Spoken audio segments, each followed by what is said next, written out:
గురుగారు, మీరు అమ్మవారి అనుగ్రహం పొందారు. మీరు అమ్మవారు అనుగ్రహం పొందాలంటే అంత ఆషామాషి వ్యవహారం కాదు. అమ్మవారి అంటే ఆ అమ్మవారిని చూడాలన్నా కూడా అదొక అదృష్టంగా భావిస్తారు. అంటే ఆ అనుగ్రహం పొందినప్పుడు మీరు ఎట్లా ఫీల్ అయ్యారు? చాలా అది చెప్పలేనంత ఆనందము, సంతోషం వర్ణనాతీతం. అది చెప్తే కూడా ఒక లిమిట్ అవుతుంది, మళ్ళీ చెప్తే కూడా ఒక లిమిట్ అవుతుంది, అన్లిమిటెడ్ అది. దాన్ని ఎలా చెప్పడం చెప్పండి? మొత్తం పైన ఒక సంతోషం, ఒక ఆనందం. ఈ జన్మ నా తల్లిదండ్రులు ఇచ్చినందుకు, ఇక్కడ నేను పుట్టినందుకు చాలా సుకృతంగా భావిస్తాను. అమ్మ కఠినంగా మనకు వశం అవ్వదు. సర్వదేవతల కన్నా తొందరగా వశం అయ్యేది అమ్మనే. అమ్మవారు చాలా తొందరగా ప్రసన్నమవుతుంది. కాకపోతే అమ్మ ఒక చిక్కు మీద పెడుతుంది. ఏంది ఆ చిక్కు? అమ్మతనముతో ఆడని వాడికే తొందరగా అనుగ్రహం ఇస్తుంది. అమ్మతనంతో ఆడుకున్న వాళ్లకు రాదు. హరిహర బ్రహ్మలనైనా పోరనైనా అని చెప్తుంది, కానీ దగ్గరికి రాని. ఇది ఒక్కటే అమ్మ వశం కావాలంటే కారణం. అమ్మతనాన్ని అర్థం చేసుకొని అమ్మతనానికి దగ్గరగుండి అమ్మతనాన్ని గౌరవించినందుకేమో తొందరగా నాకు వశమైంది. అంటే ఎన్ని రోజులు స్వామి దీక్ష? చాలా రోజులు దీక్ష చేసినట్టుగా కూడా తెలిసింది. ఆ దీక్ష ఎన్ని రోజులు పట్టింది? ఆ దీక్షలో ఎట్లాంటి నియమ నిబంధనలు పాటించారు? ఎట్లాంటి ఆహారపు నియమాలను పాటించారు? ప్రపంచ సాధు సంతు వారసత్వ పరంపరలో యావత్ ప్రపంచంలో ఉండేటటువంటి సాధువుల సమూహంలో ఐఎమ్ ద సో బెటర్. చాలా షార్ట్ పీరియడ్లో నాకు అమ్మ అనుగ్రహం దొరికింది.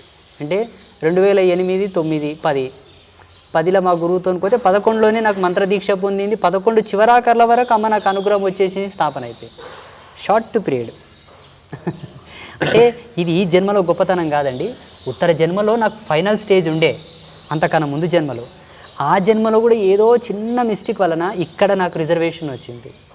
ఆ చిన్న మిస్టేక్ అప్పుడే చేయకుంటే అది అక్కడి నుంచే నాకు వైదొలిగేది. జగన్మాతతో అనుకుంటే అక్కడ మణిద్వీపంలో ఉంటుంటే నేను. అంటే ఈరోజు మరి దీక్ష తర్వాత, అనుగ్రహం తర్వాత అంబాత్రాయ క్షేత్రాన్ని కూడా నెలకొల్పారు. ఇక్కడ నిత్యం పూజలు కూడా నిర్వహిస్తుంటారు. ఇక్కడికి భక్తులు వస్తున్నారు. ఎట్లా సాగుతుంది జీవితం ఇప్పుడు? ఎట్లా అనిపిస్తుంది? ఒక వ్యాపారి తన నిమిత్తార్థంపై తన అభిరుచిని అనుసరించి ఒక చక్కటి పూల తోట వేసుకున్నాడు. తన కొరకు తనకు ఒక ఆలోచన ఉంది. ఏమని? ఒక పూల తోటలో నేను విహరించాలని ఒక గోల్ ఉండేది ఆయనకు. ఆ పూల తోటలో వికసించిన పువ్వుల యొక్క అందాలు చూడడానికి ఎక్కడెక్కడలో నుంచో గుంపులు వచ్చారు. అవునండి.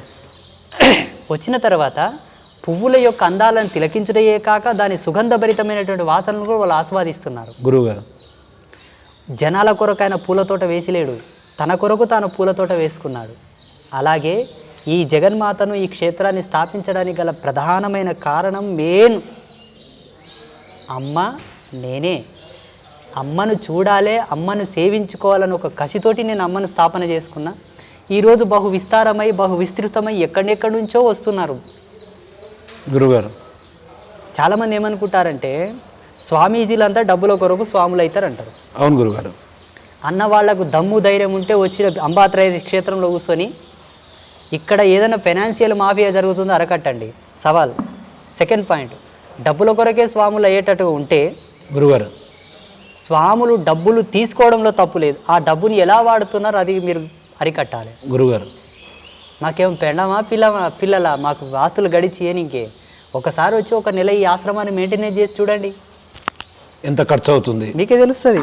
అమ్మవారి పూజలు, ఈ ఖర్చులు ఎందుకు, ఈ మెయింటెనెన్స్ ఎందుకు స్వామి, అసలు మీరెందుకు అనే ప్రశ్న కూడా రాబోతుంది. మేము మీ కొరకు స్వాములం అయ్యలేం నాయన. మేము మా పిచ్చిలో మేము స్వాములమైనా మా పిచ్చిని గురవడానికి అందరు వస్తున్నారు. వాళ్ళు రూపాయి ఇస్తారు, 2 రూపాయలు ఇస్తారు, 1000 రూపాయలు ఇస్తారు, 2000 ఇస్తారు. ఇప్పుడు ఆ డబ్బుని ఏం చేయాలి? నేను బ్యాంక్ బ్యాలెన్స్ డిపాజిట్ చేసుకున్నా. ఏదో ఒక పుణ్యకార్యం చేయాలి, లోకానికి ధారాదత్తం చేయాలి. ఆ పుణ్యం అందరిపైన ఆవరించి లోక కళ్యాణం జరుగుతుంది.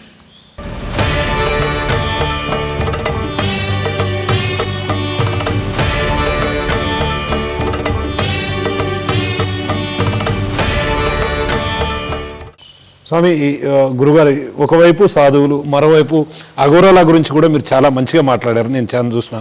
వాస్తవంగా అఘోరాలకు నిజంగా అంతటి శక్తులు ఉంటాయా? అఘోర కావాలంటే ఈ అన్ని సంవత్సరాలు పూర్తి స్థాయిలో నిబద్ధతో ఉంటేనే సాధ్యమవుతుందా? అఘోరాల గురించి మీకు తెలిసిన విషయాలేంటి? మనకు శృతం, శ్రౌతం, ధాత్రం అని 3 రకాలు ఉన్నాయి. శృతం, శ్రౌతం, ధాత్రం అని. శృతం, శ్రౌత్రం, ధాత్రం అంటే అర్థం ఏంటో తెలిసిన గురుగారు? మోటుగా చెప్తాను వినండి. ఒకటి, అతను సెల్ఫ్గా తనకు తానుగా ఏదియూ సంపాదించుకొని తినేటటువంటి సాహసం చేయడు. గురుగారు. రెండవది అతడు సెల్ఫ్గా ఎవరిని పలకరించడు, ఎవరితో మాట్లాడాడు. గురుగారు మూడవది తనకు తానుగా సెల్ఫ్గా ఏ విధమైనటువంటి సాహసానికి పాల్పడడు. ఆయనని అఘోరా. అఘోరాలు వందల సంవత్సరాలు బతుకుతారు అన్నటువంటి ఈ విషయాన్ని మనం చూస్తాం. వాళ్ళు హిమాలయ పర్వతాల్లో అతి చల్లని ప్రదేశాల్లో కూడా తేలిగ్గా ఉంటారంటే మనం కొంచెం చలి పెడితేనే మనం తట్టుకోలేం.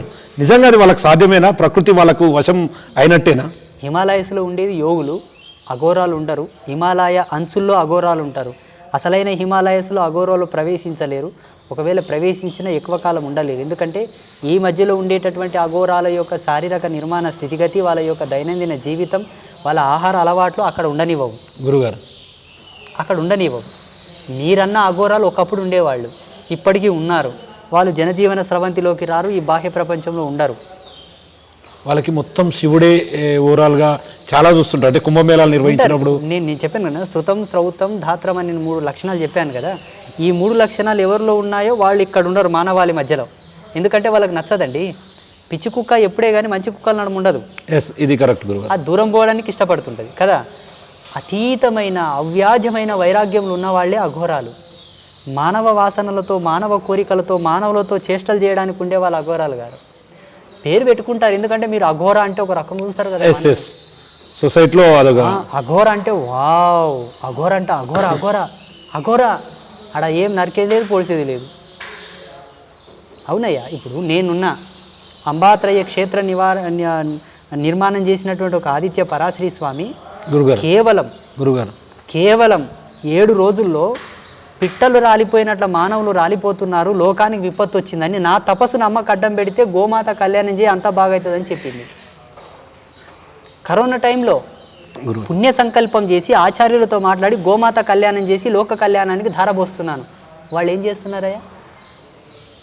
రీసెర్చ్ చేయి నువ్వు. ఇప్పుడు సోకాళ్ళు హైదరాబాద్ నగరంలో అఘోరాలు ఉన్నారు కదా, ఏం చేస్తున్నారు? వాళ్ళ వల్ల లోకోద్ధరణ ఏం జరిగింది అడుగు. చెయ్యాలే. ఒక గురువు అన్నాక లోక కళ్యాణ కారకమైనటువంటి ప్రసిద్ధాత్మకమైనటువంటి కైంకర్యములు చేయాలి. ఏం చేస్తున్నారు? అంబాత్రయ క్షేత్రం అనేది ప్రపంచంలోనూ ఒక 8వ వింత, 8th వండర్. మీలాంటి మేధావులు కొంత చదువుకునే వాళ్ళు ఏమంటారంటే స్వామీజీలు అంటే ఉత్త దొంగలు, ట్రాష్, బురుడి బాబాలు అంటారు. మొన్న విశాఖపట్నం ఆంధ్ర యూనివర్సిటీ వాళ్ళు నాకు స్పిరిచువల్ సైంటిస్ట్ అవార్డు ఇచ్చారు. ఆధ్యాత్మిక శాస్త్రవేత్త. ఎందుకు ఇచ్చారో తెలుసా? గురుగారు నా యూట్యూబ్ అంతా వడగట్టారంట వాళ్ళు. టోటల్గా చూడడం, మన యూట్యూబ్ మొత్తం చూశారు, సుమన్ టీవీలో ఇంటర్వ్యూ చూశారు. అవునండి. మేము చెబుతున్న ఆ అంశాలను, నేను చెప్తున్నటువంటి ఏవైతే విషయాలు ఉన్నాయో 7 మంది ప్రొఫెసర్లు వాటిని బాగా విశ్లేషణ చేశారు. అందరూ డాక్టరేట్ పొందిన వాళ్ళే, వాళ్ళు కూడా పెద్ద పెద్ద అవార్డు గ్రహీతలే. వాళ్ళందరూ సమగ్రంగా నిర్ణయం చేసి ఎస్, ఈయన చెప్తున్న దాంట్లో వాస్తవికత ఉన్నది, ఆధ్యాత్మికతకు విజ్ఞానానికి అనుసంధానమైనటువంటి కనెక్షన్స్ ఉన్నాయని వాళ్ళు గ్రహించి విశ్లేషణ చేసి నాకు ఫోన్ చేశారు. అయ్యా, మేము ఇట్లా యూనివర్సిటీ మాట్లాడుతున్నాం, మీకు ఒక అవార్డు ఇవ్వాలనుకుంటున్నాము అని. ఏం అవార్డు? స్పిరిచువల్ సైంటిస్ట్ అవార్డు అన్నారు. నేను షాక్ అయినా. అయ్యో, మాలో కూడా శాస్త్రవేత్తలు ఉన్నారా? మేము కూడా సైంటిస్టులమా? మమ్మల్ని కూడా సైంటిస్టులో గుర్తించే ప్రపంచం ఉందా ఇక్కడ? దేవుడు ఇప్పుడు పుణ్యంగానే వచ్చాడు నాయన అనుకున్నాను. నేను అన్నాను, సార్ మేమేం ఆవిష్కరణ చేశామండి, మమ్మల్ని శాస్త్రవేత్తలు అంటారండి. ఒక వ్యాక్సిన్ కనిపెట్టామా, ఒక ఫార్ములా కనిపెట్టామా, ఏం చేశాము అండి అని. ఆయన ఏమన్నాడు పెద్ద మనిషి, గురూజీ మీ ప్రతి వీడియో మేము చూసామండి, 7 మంది ప్రొఫెసర్ల సమక్షంలో నిర్ణయం చేశామండి మీకు అవార్డు ఇవ్వాలని, దయచేసి మీరు రావాలి అన్నారు. వెళ్ళాము, మొన్న ఇచ్చారు. నేనేమనుకున్నానో తెలుసా గురుగారు, ఈ హిందూ ధర్మానికి ఇది ఒక పెద్ద పట్టాభిషేకం అనుకున్నాను. మాలో కూడా శాస్త్రవేత్తలను గుర్తించారండి. డాక్టరేట్ టైప్గా ఇప్పుడు నెక్స్ట్ మంత్ డాక్టరేట్ కూడా ఇస్తారంట. ప్రమోట్ చేశారు ఆల్రెడీ. మాలో కూడా శాస్త్రీయతను, శాస్త్రవేత్తలను చూశారని ఒక ఆనందం.